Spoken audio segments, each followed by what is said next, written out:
Okay, video 2 Dan, showing the arc in progress.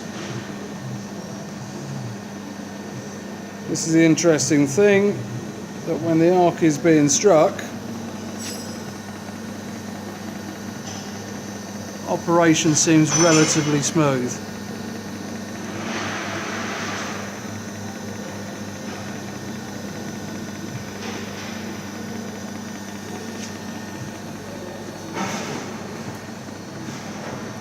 Same machine settings, no difference from the previous video, except for workpiece pieces in place and arc is being struck.